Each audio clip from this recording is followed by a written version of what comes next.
collapse of the Soviet Union. The collapse of communism in Eastern Europe in the fall of 1989 led only not to the collapse of communism in the Soviet Union, but the disintegration of the Soviet Union itself. While Russia was the dominant nationality and population in the Soviet Union also encompassed more than 100 other ethnic groups. The largest of these own groups had their own republics within the Soviet Union.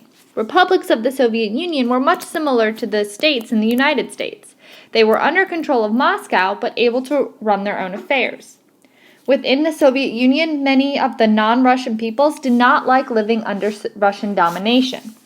The non-Russian nationalities felt that they were being treated like second-class citizens because they spoke different languages, worshipped different religions, and been historically oppressed by the Russians. When these nationalities saw the countries of Eastern Europe breaking away from communism in the Soviet Union, they began to act for their own independence. The first of the nationalities to push for independence were the small Baltic republics of Lithuania, Latvia, and Estonia. All three republics had been independent countries prior to being forced into the Soviet Union in 1940 and had a strong connection to Europe because of language and religion.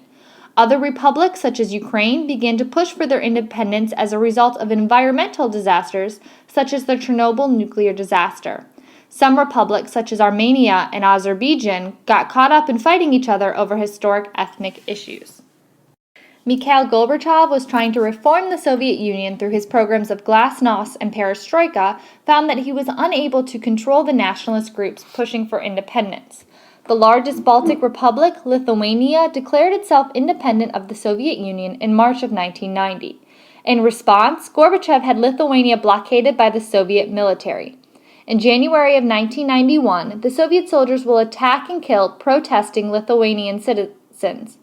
This type of government repression had happened before in the Soviet Union, but now because of Glasnost, it was reported across the Soviet Union. Protests against Gorbachev erupted across the Soviet Union. Boris Yeltsin, president of the Russian Republic, used the violence in Lithuania to gain more independence for Russia, the dominant republic within the Soviet Union. As Yeltsin rose in power, he became in more conflict with Gorbachev. However, both had a greater problem: the leaders of the military and the secret police known as the KGB.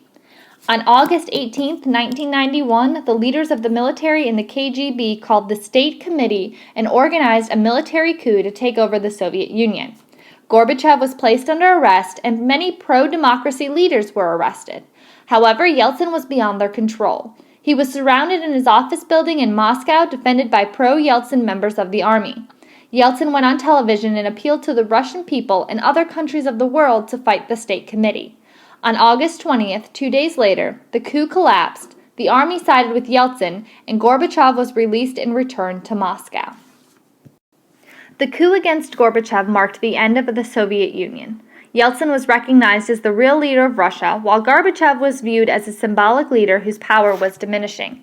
Yeltsin began to push for greater independence, and as a result of the failed coup, other national groups in the Soviet Union also began to push for independence. Beginning in August of 1991, each republic voted itself out of the Soviet Union. By December, every republic had declared independence.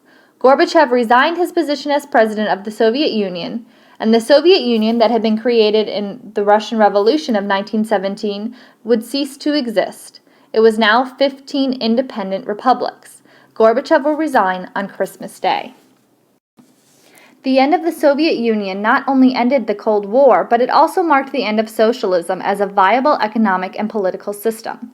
While some nations, notably the People's Republic of China, Cuba, and North Korea, have continued to have socialist governments since the end of the Cold War, they have either moved towards market economies or fallen into economic stagnation or collapse. The 15 independent republics that emerged from the Soviet Union faced the simultaneous problems of forming new governments, developing new economic systems, and dividing up the resources of the Soviet government, particularly the Soviet military.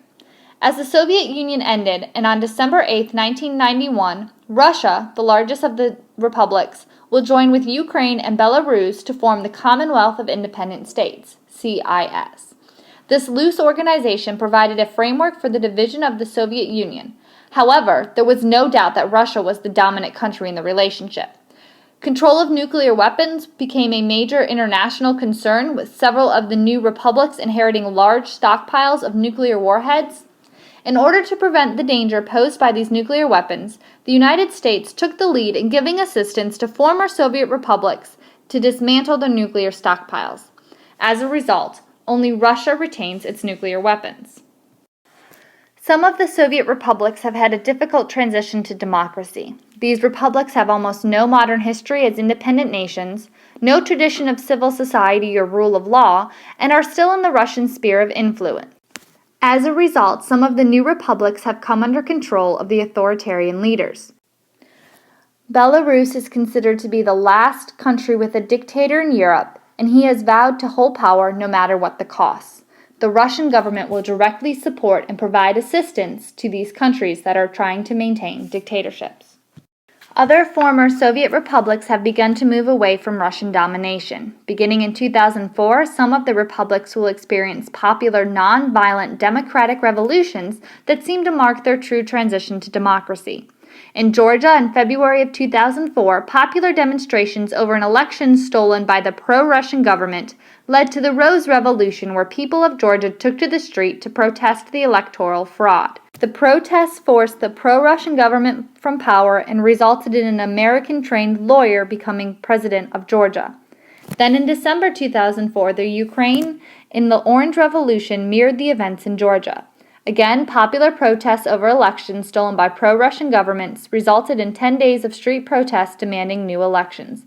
In the new elections, an economic liberal with an American wife will become the president of Ukraine. However, both of these leaders will prove to be incapable of reforming their countries. Unlike Russia, both countries will continue to be open and have free democracies. The process of reforming these countries is difficult and slow. In addition, these political changes have been challenged by Russia. Since the winter of 2006, Russia has used its controls over the gas supplies to Georgia and the Ukraine to undermine the government of those countries and punish them for becoming too close to NATO and the United States. In the summer of 2008, Russia and Georgia will fight a short war over a region of northern Georgia that is pro-Russian. While the war was inconclusive, it will destabilize Georgia, but it will also gain more American support to have it included in NATO. The destinies of these Eastern European countries after the Cold War is still to be determined. Many of them are still trying to recover for the economic stagnation forced upon them by the Soviet Union while the Soviet Union had control. Although Gorbachev resigned as the leader of the Soviet Union in December of 1991, we still have not seen true economic growth and independence for the countries of Eastern Europe. Only time will tell when this will be gained.